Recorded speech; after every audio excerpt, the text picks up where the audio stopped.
Communication Sunday ndi la Mulungu lapadera limene mpingo unalipatula kapena unalikhazikitsa ndi cholinga choti anthu asinkhe-sinkhe makamaka kufunikira kapena asinkhe-sinkhe za ntchito zofalitsa mauthenga kapena kulemba nkhani komanso kufalitsa mauthenga, ndipo zimenezi zikutengeranso munjira zosiyanasiyana zimene zamakono zimene tikufalitsira mauthenga athu. Tikhoza kunena za amene amafalitsa mauthenga kuzera pa ma radio, pa makanema komanso kuzera masamba anchezo osiyanasiyana. Ndicho linga choti tifalitse uthenga wa Yesu Khristu. Tsiku limeneli ndi tsiku limene akhristu ndi anthu akufuna kwabwino amapemphedwa kuti athandize mpingo makamaka pa ntchito yake yofalitsa uthenga wabwino, imene ndi ntchito yoyambirira imene Ambuye Yesu anasiyira mpingo wake. Uthenga umene timawerenga chaka ndi chaka ndi uthenga umene apapa amatipatsa, ndipo uthenga umenewu amatipatsa pa 24 January. Ndi tsiku limene timakondwerera Nkhoswe St. Francis de Sales, Francis Woyera, amenenso ndi Nkhoswe ya anthu onse amene amalemba nkhani komanso kufalitsa mauthenga ndi ena onse amene akufalitsa uthenga wabwino. Nkhoswe yathu ndi imeneyi. Choncho chaka chinochi cha 2026 tikukwanitsa la Mulungu la 60 la kufalitsa mauthenga, ndipo chaka chimenechi kunoko ku Malawi tikondwerera pa mzere wa dziko lonse pa 17 May, ndipo ukachitikira ku Mary Queen of Peace Parish mu Archdiocese ya Blantyre.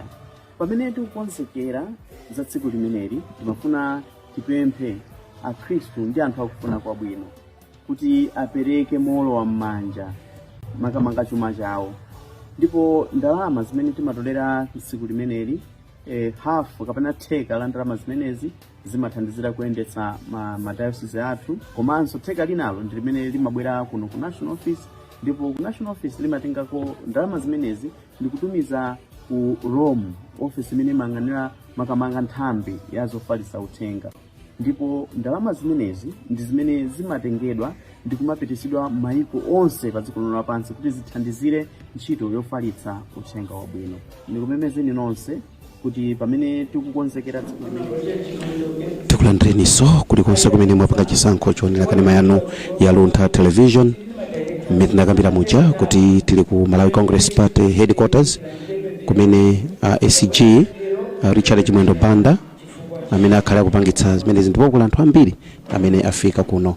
Ndiye pano ndipereke kwa amene akuyendetsa mambo Dr. Maka Professor Jesse Kabwira, ndipo apereka kwa amene ayambe ndi pemphero tsiku la lero. Chonde msatisiyanoka Honorable Nangozo ndi amene akupereka pemphero. Ine ndi Robert Abel Kalindiza. Tukukweseni tauni ya kumawa pamene takumana ngati chipani cha Malawi Congress Party kufuna kulankhula kumtundu wa Malawi kuti tsogolere Ambuye Yesu kuti komene mtima kutipatse nzeru komanso chidziwitso kuti kulankhula kwathu khale kulemekeza kumwamba. Muyambe nafe ndi kumaliza nafe chifukwa cha dzina la Yesu Khristu wa moyo. Amen. Welcome to Malawi Congress Party's press briefing, which will be led by the Honorable Secretary General, Honorable Richard Chimwendo Banda. We also have in attendance several directors, the Director of Elections, Director for Legal, I think the list is quite long, Director for Women, they are also here.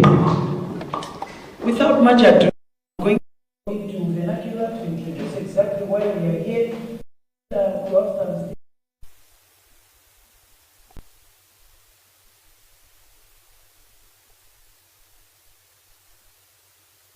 Let me quickly say also chipani cha Malawi Congress lero chaitana kuti mwatsatane kuti kodi pankhani ziwiri zimene tikhale tikuuzana pano tudziwa tonse mawa ndikamuzude tikachoka pamenepo tikhala tikufuna kuti titambasule za chigamulo chimene chinabwera. Tisakuchedwetseni pa nthawi ino ndapatse a Secretary General amene atambasule nkhanizi mwatsatane ziko.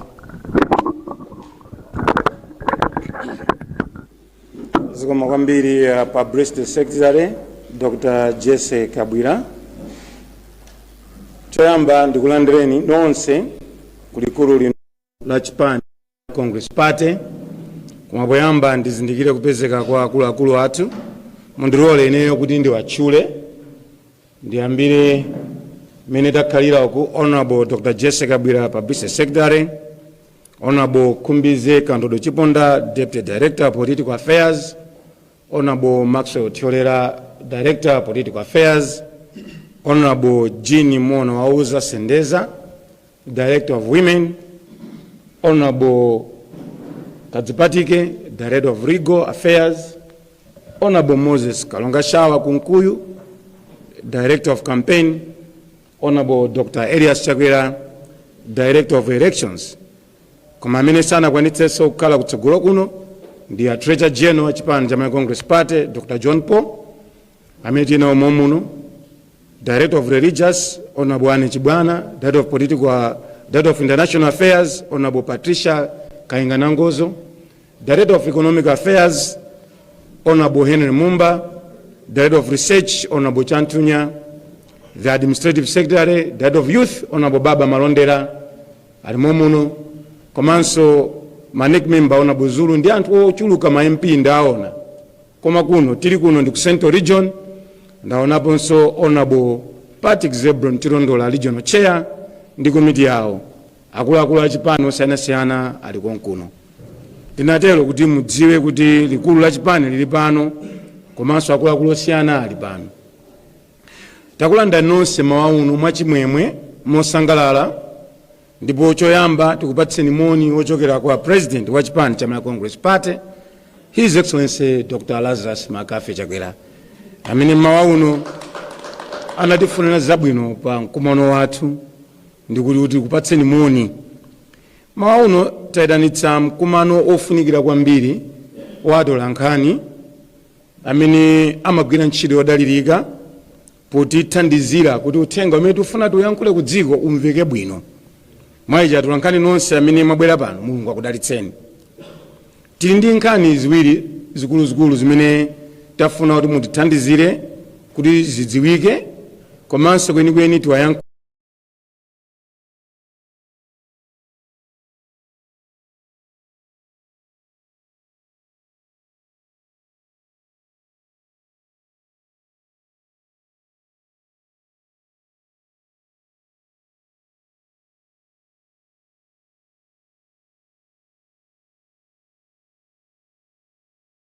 kule members wathu a Chipani atsogolera Chipani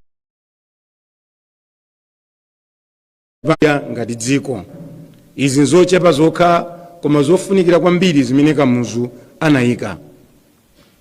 Boma la Dr. Lazarus Makafe Chakwera pamene anali kulamula dziko lino anachiona chinthu cha mtengo wapatali kuti asawalekerere akubanja pawokha kuyendetsa mwambo onkumbukira Kamuzu, kapena kuti ngwazi His Excellency Dr. Hastings Kamuzu Banda, koma kuti boma litengepo gawo lalikulu lomayendetsa nawo mwambo umenewu. Tiwathokoze Dr. Lazarus Makafe Chakwera chifukwa cha ganizo limeneli, kuwapeputsa kubanja kuti iwo pamodzi ndi kubanja adzendetsa mwambo umenewu ponkumbukira Kamuzu pa zabwino zazikulu zimene anachita mdziko lino la Malawi.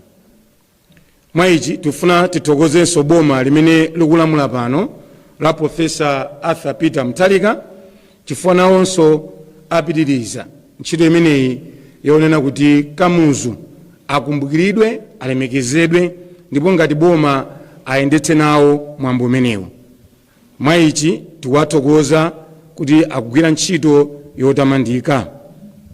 Koma tsiku la lero tifuna tikambe kwambiri kuti kwa ife ngati Chipani cha Malawi Congress Party, zidzukulu za Malawi Congress Party, zidzukulu za Kamuzu, komanso atsogoleri ndi adindo amene tapatsidwa mwayi woyendetsa nawo Chipani chimenechi, kuti mawa tsiku limeneli tilikumbukira mwa njira ina, koma ndiyambe kufotokoza chifukwa chani tsiku limene tilikumbukire mwa njira ina.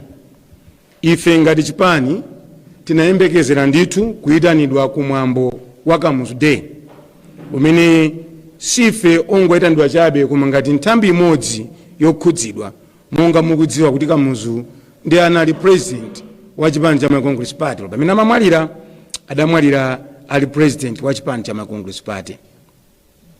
Titaona kuti kuitandwa kwathu sikukubwera kapena invitation cards sizikubwera, ifeyo ngati chipani tinawafikira anzathu akuboma komanso abanja. Tinawapempha kuti tikuyembekezera fatsikuli tsopano layandikira.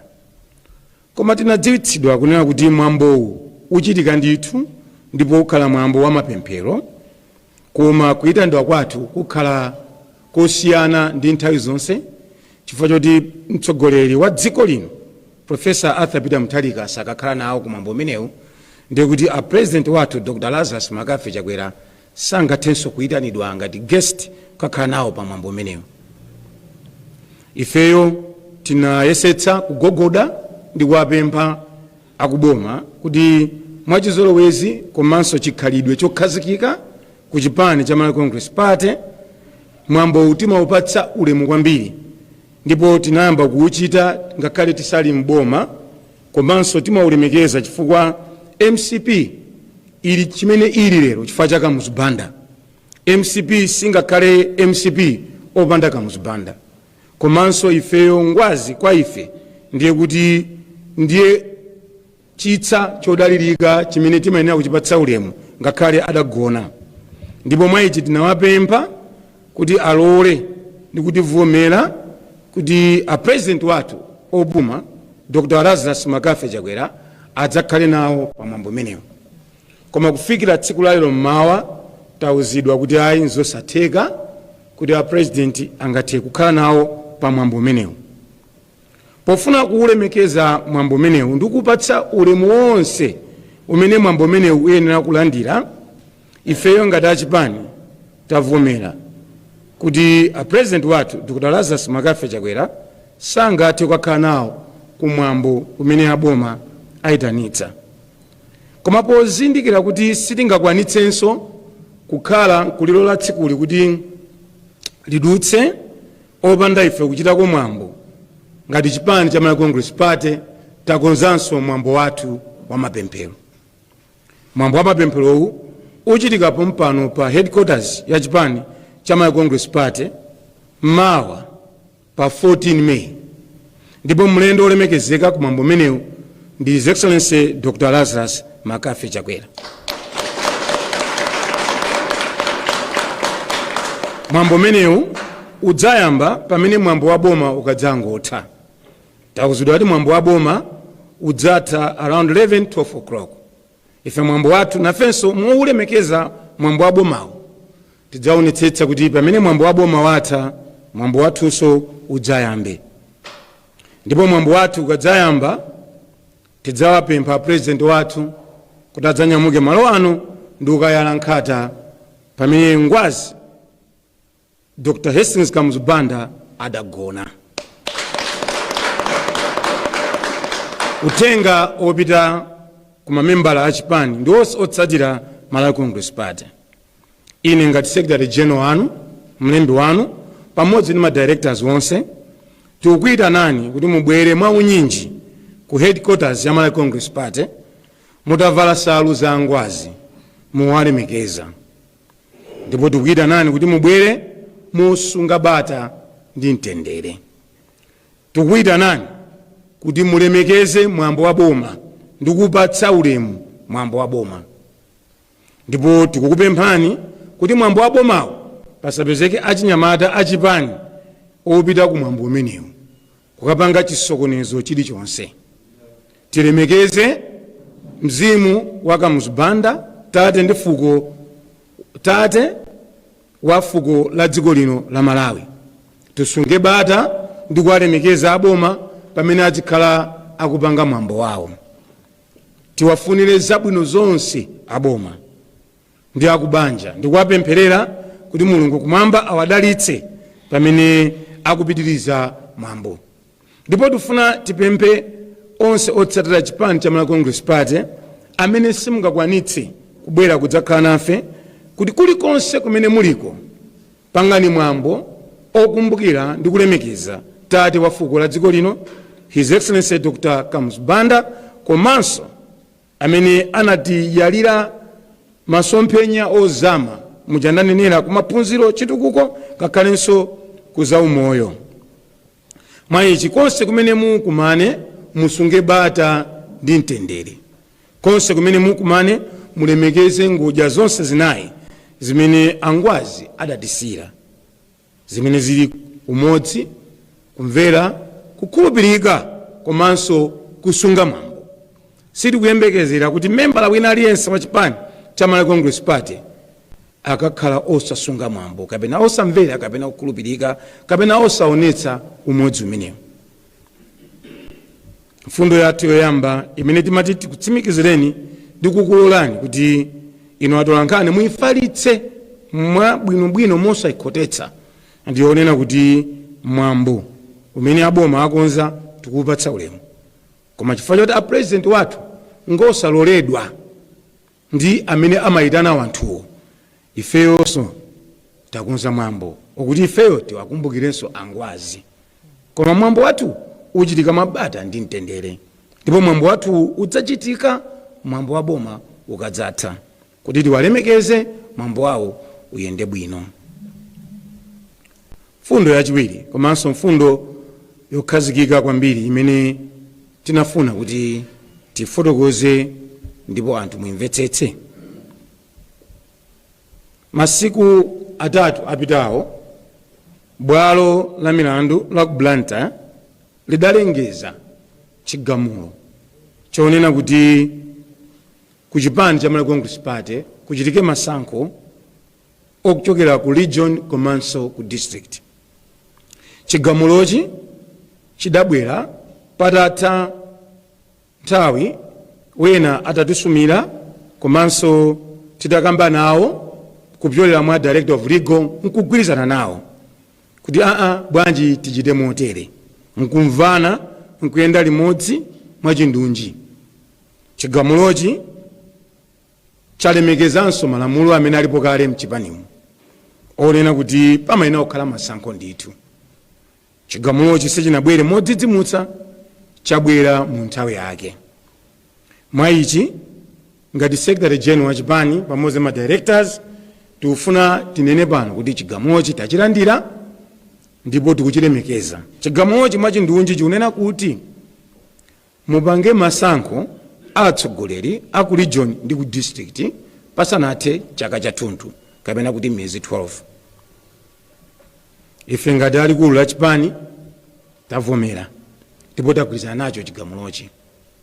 Koma tikufuna tineneponso mfundo izi zoti zimveke kwa inu atolankhani komanso atsogoleri. Mfundo yoyamba ndionena kuti timalemekeza malamulo a dziko, timalemekeza malamulo a chipani. Mwa ichi chigamulochi monga mwachimvera kuti nchogwirizana, agreed judgment, sonza kuti si chigamulo chimene chabweretsa chipasupasu ku chipani cha Malawi Congress Party. Ndi chigamulo chimene chabweretsanso kuti pakhale kumvana ndi kuti tiyende mchindunji pamene tikumanga chipani kupita chitsogolo. Fundo yachiwiri ndionena kuti chigamulo ichi sichikunena kuti maudindo atha.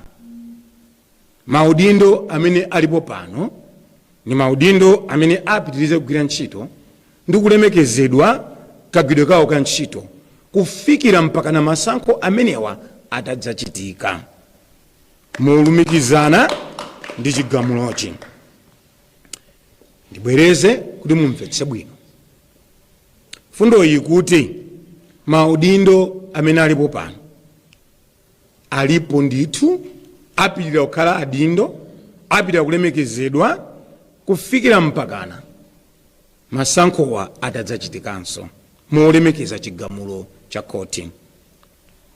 Mfundo yachitatu ndionena kuti likulu la chipani National Executive Committee lidzapereka ndondomeko zokwanira zokhudza kayendetsedwe kachisankho kuphatikizirapo zinthu izi. Ndi zisankho ziti zimene zingachitike mosunga malamulo, komanso ndi liti limene zisankho zingachitike ndi kayendetsedwe kake kachisankhocho. Ndondomeko zimenezi zidzalengezedwa kwa adindo onse komanso onse akuchipani ndi mamembala omwe. Mfundo zimene tinabweretsa mmawa uno zomveka bwino ndi zimenezo. Ndikukhulupirira kuti Amalawi amene mmasunga bata ndi mtendere, amene mmakonda dziko lanu, amene mmafuna dziko lanu lidziyenda mwamtendere, mwamvetsetsa ndipo uthenga umenewu muutambasula mmene ifenso taufunitsitsa kuti utambasulidwe. Ndisana wapatsire a publicity secretary ndi wapemphe a director of legal ngati pali china choti muonjezere chimene mwina mungafune kuyankhulapo.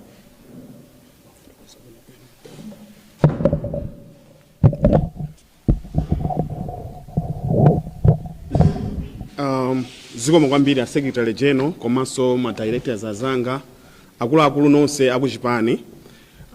Secretary general wathu afotokoza bwinobwino nkhani zokhudzana ndi chigamulo chimene chinatuluka sabata yatha chaku high court. Chigamulo chimene chimati agreed judgment ndi judgment yoti tinachita ndithu kugwirizana chifukwa nafenso kuchipani timaona kuti pamayenera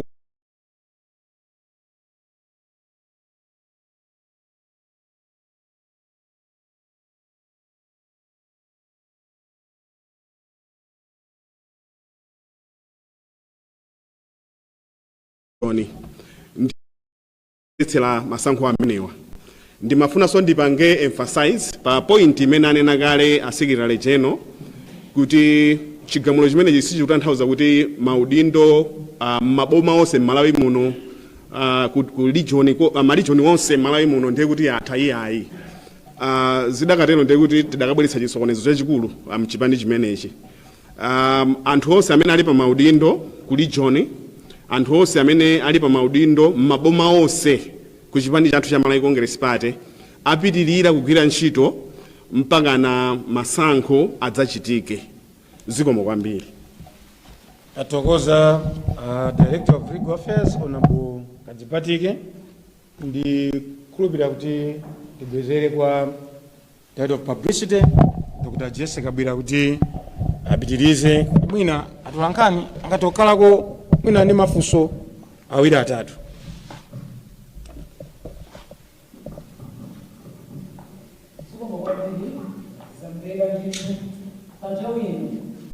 Khala kuti pali funso ndipemphako kuti amene ali ndi funso azipanga identify kuti tidziwe kuti mukuchokera ku media house iti. Koma I think zamveka ndithu nkhani ziwiri zimene zinabwera pano mosatanthawi amina. Okay, mafunika briefly in English just a little bit. Thank you so much. I will not go and observe all the protocols. I already did that. I think we are here because of two major issues. The first one is about Kamuzu Day. As you know, Kamuzu is the father and founder of the Malawi nation, but also the father and founder of our party, Malawi Congress Party. And Kamuzu laid a great foundation for this nation. He actually would be remembered for decades to come because of the great foundation in agriculture, education, and health, among very critical issues that we can talk about. Tomorrow, it's another great day for us to remember Dr. Hastings Kamuzu Banda. We would want to take this opportunity to thank the past immediate president, Dr. Lazarus Makathi Chakwera, for accepting that Kamuzu Day should be supported by government. And during his tenure, we saw Dr. Chakwera respecting Kamuzu and allowing government to support the family in organizing the Kamuzu Day. We would want also to thank the current president, Professor Arthur Peter Mutharika, for taking up what Dr. Lazarus Makathi Chakwera was doing by making sure that government is continuing supporting the family in recognizing Kamuzu. However, for us as Malawi Congress Party, we were waiting for an invitation from the public event for this important function. Basically for two things. It's a function that each and every person in the country should be able to attend. But for Malawi Congress function, that we cannot miss, because this is our party president who died and left us a great legacy. And for that particular reason, we anticipated an invitation. But when we saw that the invitation was not coming, we took a deliberate decision to inquire from the public events about the invitation. We were told that since the president of the country, Professor Arthur Peter Mutharika, has delegated Minister of Sports, Youth and Culture to be the guest of honor for the function, therefore, the former heads of states will not be invited, as they would be guests to the president. We tried to reason with our colleagues, considering that this is Malawi Congress Party, and Kamuzu Day cannot be separated with Malawi Congress Party, as the one who died was our founder, the father and founder of our party. After reasoning and after frequent calls made to them about our president willing to attend the function, this morning we got a call that it is not going to be possible for them to host Dr. Lazarus McCarthy Chakwera as a guest. Considering that Malawi Congress Party cannot go without recognizing Kamuzu, and more especially on this particular day, the party and its leadership has decided that we are going to host prayers at the party MCP headquarters in recognition of Kamuzu, and that our party members will be invited across the nation to come and attend this function. For this reason, we would want to ask the following: that our members, Malawi Congress Party, the youth, and all members should respect with dignity the function that government has organized. We would want that function to go smoothly, because any shame brought to that function, it's a shame to the legacy of Kamuzu. And for that reason, we would not allow any young person or any member to disrupt any function organized by government. And we wish government all the best as they recognize Kamuzu. Secondly, we would like to invite our National Executive Committee members, members of Parliament, all members of our party to come to Malawi Congress Party headquarters for prayers in recognition of His Excellency Dr. Kamuzu Banda, our former president, who died, and may his soul continue to rest in peace. A further call to those that cannot manage to come to Lilongwe is that wherever you are, please gather in honor of Kamuzu, meet, celebrate, but do this in peace. We would want you to enjoy, celebrate, but do that in respect of others, and make sure that you are honoring Kamuzu Banda. This message should be spread, because the notice is short notice, should be spread across our members across the country. The second important aspect or issue that we brought the media is about the court ruling, the agreed court ruling. A few days ago, we received an agreed court judgment from Blantyre about elections for regional office bearers and district office bearers. That judgment asked us as Malawi Congress Party to conduct elections within 12 months. As a party, we welcome the judgment, and it is in tandem with our own stipulated laws, our own constitution. But for that reason, we also want to stress the following points. Number one is that we respect the ruling and we abide by the law. Number two is to emphasize that while the ruling is in place, all party office bearers, including regional officers and district officers, their positions are intact, and they should continue to perform their duties, and their functions will be respected at all levels up until the elections are conducted. The third point, very paramount and important, is that that the National Executive Committee of the party shall sit so that we bring clearly how these elections will be conducted. Factors that will be considered is the number of elections to be conducted, the timelines for elections to be conducted, and who to conduct those elections. After the National Executive Committee has concluded that, we shall be able to communicate to our members, the general public, about it. All in all, we would like to ask the party to remain peaceful and to make sure that we are contributing significantly to the growth of this nation. I thank you. I didn't write this. I had the speech in Chichewa, so I was just taking it from my head. Thank you. You've done very well. I think the addition by the Director of Legal. Sure. For those who only understand English, so maybe you could just add. No, thank you very much, Secretary General. I think the Secretary General has presented the issues relating to the agreed judgment very clearly. Last week, we got what is known as an agreed judgment. The party and the other side, the claimant who had sued the Malawi Congress Party, agreed that there has to be the judgment which was delivered last week.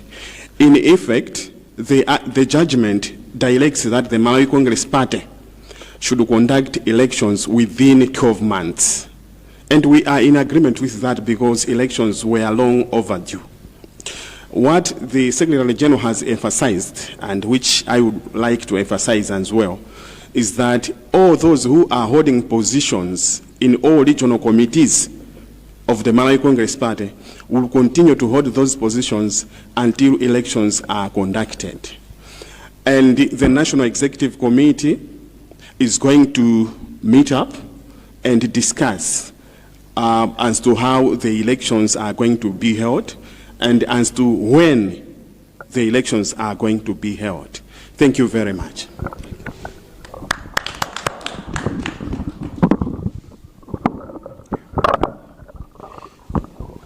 Zikomo kwambiri tipereke mpata kuti anthu afunse mafunso pa nkhani ziwiri zakambidwa pano. Choyamba nkhani ya Kamuzu Day, I think tonse taona Malawi Congress Party ipitiriza kukumbutsa mmene analira akamuzu, ndipo mawa tikhati upanga mapemphero pano pa headquarters.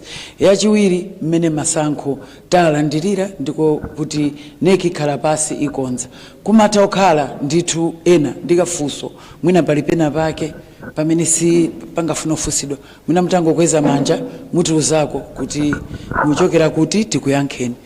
Amene afuna kufunsa mchizungu ayankhidwa mchizungu, achichewa tiyankhula chichewa. Yes. Berani bwana.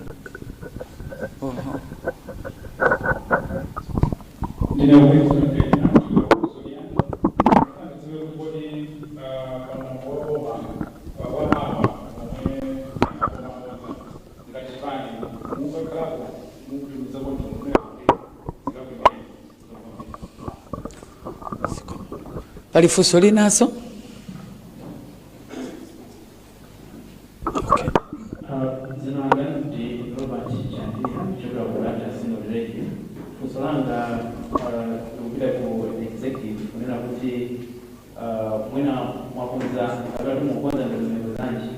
Zoti mwina ngwirizano umozi kulipani cha NCP upitirire mpaka ndazafika nthawi imene ndisankhulira chibwerezo zomone.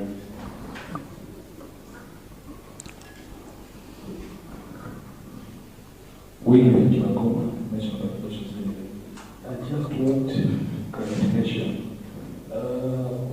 You said the reason for the government to deny the former president attendance at the events tomorrow. I just need clarity. Okay. Talandira mafunso atatu palilina. Hai, zikomo.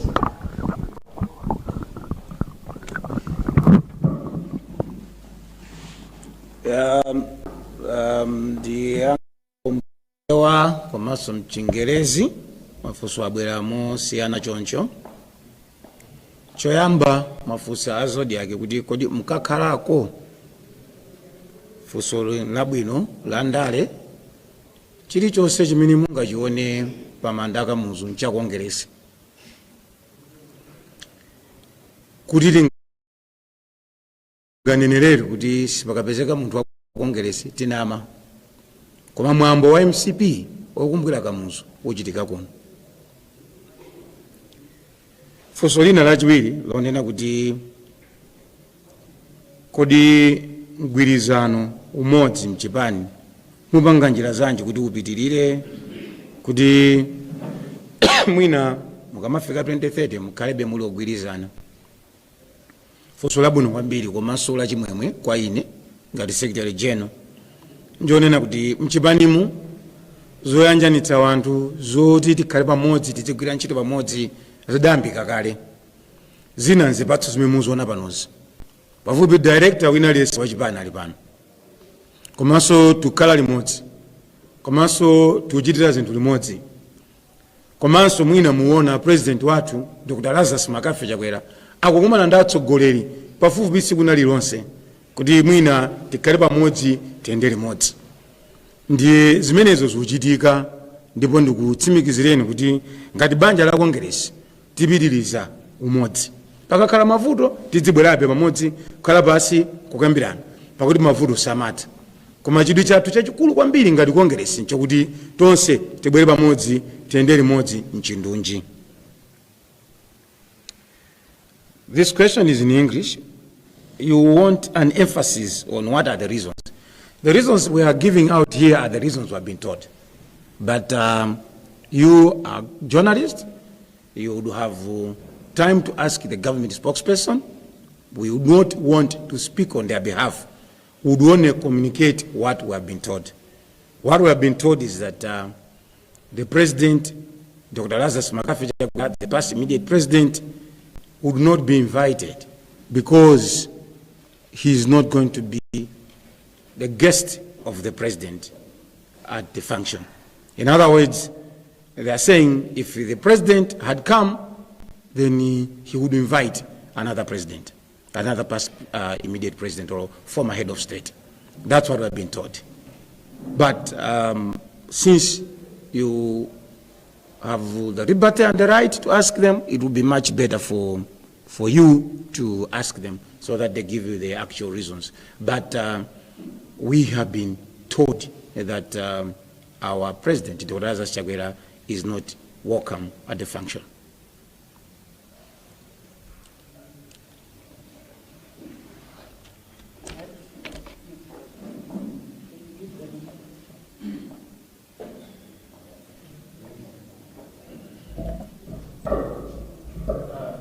Joseph, I still wanted to be clear on that one. So invitation was supposed to go to the president only, not to the Malawi Congress Party as a party. Is that what you're saying? No, that's not what I'm saying. What I'm saying, up to now, the party has not been invited. Yes. But when we inquired and told them that the past immediate president who attend the government function, we got that communication. Said, no, he's not welcome. Yeah.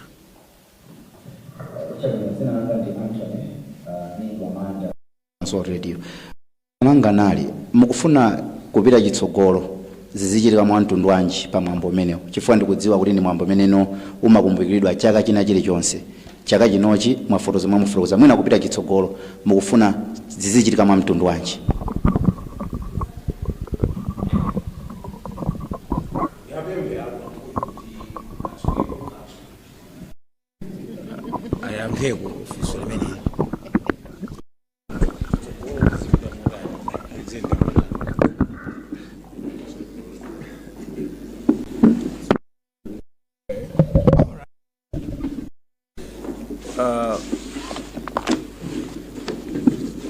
Mbili olembekezeka Secretary General fusolo ngandamva bwino onera kuti chiyembekezo nchokuti mwambo ngati udzenda bwanji kupita chitsogolo munatero mwambo uliwonse ukadzapatsidwa kuti tsopano udzilemekezedwa ndi boma, chilichonse chimene chingakhazikitsidwe kuti anthu awa anali nzika zathu ndi tidziwapatsa ulemu ngati boma, ndiye kuti chimakhala chinthu cha boma kuyambira nthawi imeneyo.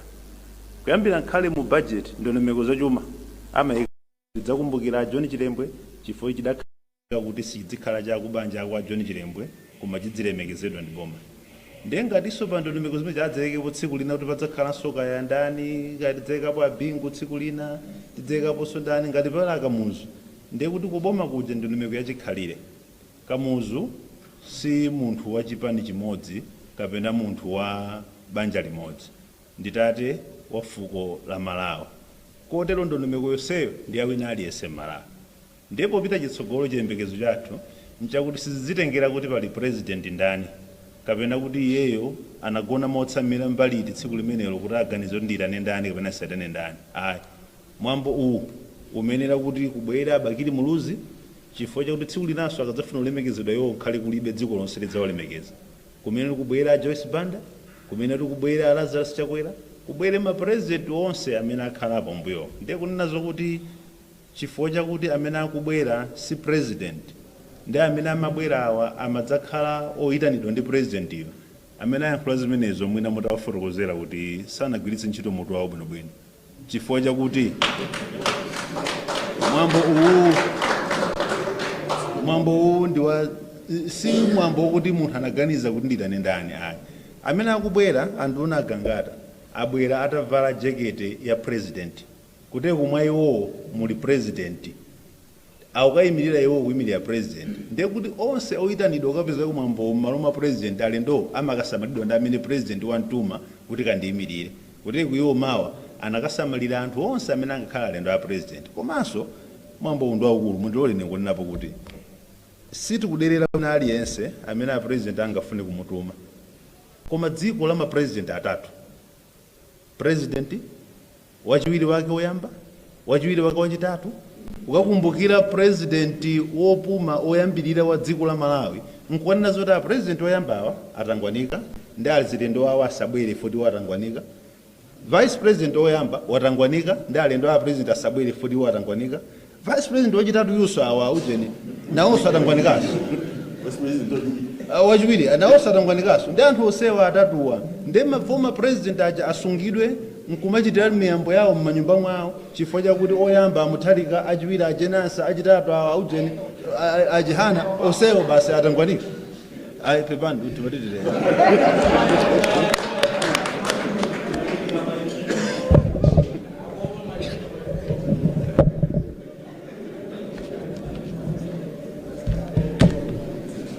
tinatero kuti mwina akunkwera nkulepo chifukwa adakhalako nduna yofalitsa nkhani, akudziwa amene protocol ya boma imayendera. Ife yodu sitimapitanso uko kuti tikawasandutsa president wathu ngati guest of honor. Ayi, ife timalemekeza ndithu kuti wina aliyense angabwere umeneko kandi deputy minister, koma ngati wayimira president timpatse ulemu wake ngati guest of honor. A president wathu sakufunanso ulemu wina uliwonse. Ndipo ena nandiuza kuti bwanji ndingopita umeneko olo nkakhale ngati munthu wamba ndifuna nkalemekeze Kamuzu. Ndipo ine ndemwe ndinawawuza kuti chabwino ngati zili choncho a president iwo akakhala olo mpando wa plastic. Ndanati ayi koma asabwerebe. Ndiye chifukwa cha chimenechi nchifanira siti kuti achakwera akukakamira kukakhala guest of honor, kapena kuti achakwera akukakamira kukakhala pa mpando olemekezeka.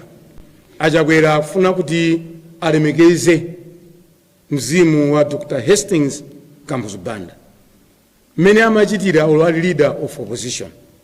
Ndipo ngati pali president mmodzi amene amalemekeza chikhalidwe, achakwera ali leader of opposition sadajombeko ku Chilembwe Day, amapita ku Chilembwe Day kakhala kumene kujafa cholemekeza Chilembwe. Achakwera sadajombeko ayi, amapita umene kuja adalandira ku Zipongwe, koma ife timati kati musapite timangomva mama tiye tidzitani tidzipita. Achakwera sadabwerere kumbuyo ayi. Ndi chokhacho chofuna kulemekeza kuti uyu ndi Kamuzu adatichitira maziko pambali pokuti ndi president wa chipani cha MCP kamuzu yonse adali wa MCP ine ndikukhulupirira kuti achakwera mwambo uliwonse wa president wopuma atayitanidwa adakatha kubwera chifukwa zimenezi akhala akuzionetsera ngakhale mbuyomo.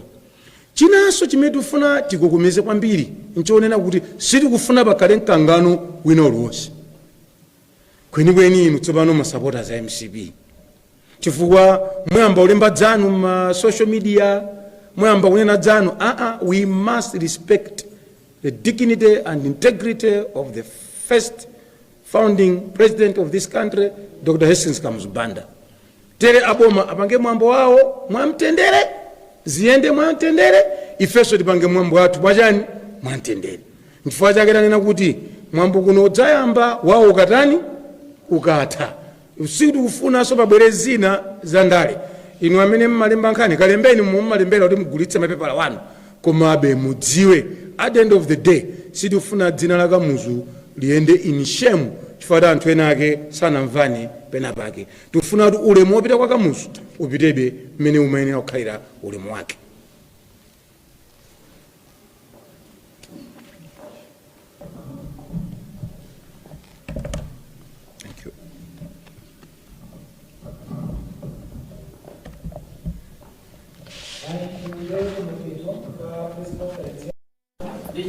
Kutaliyesana wafusa masuka ndipo wayankidwa ndiyamikemo padera media kuti mumabwera tikangokuita nani ma directors motsogozedwa ndi secretary general tathokoza lero chipani chayankhula tonse pamodzi kuonetsa kuti pakabwera Kamuzu tifuna kuti dzina lake lilemekezedwe chifukwa tonsefe monga chipani sitingafike pena paliponse popanda Kamuzubanda amene wandetsinde lathu. Ndipo pa nthawi ino anatipempherera ndipempheso kuti mutitsekere honorable.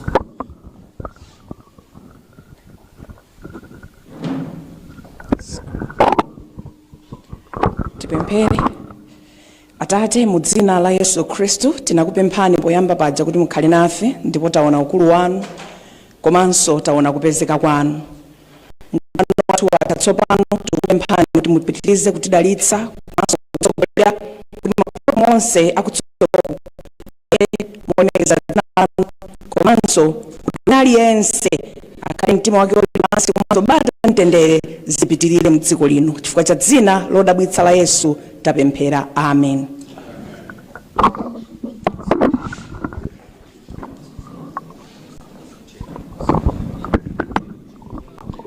Pamenepo ndiye pamapeto pa press briefing kamene kuti mkumano wathu wankhani umene akuluakulu achipani anachita. Ndikuthokozeni kuti munali pamenepo, thokozeso Henry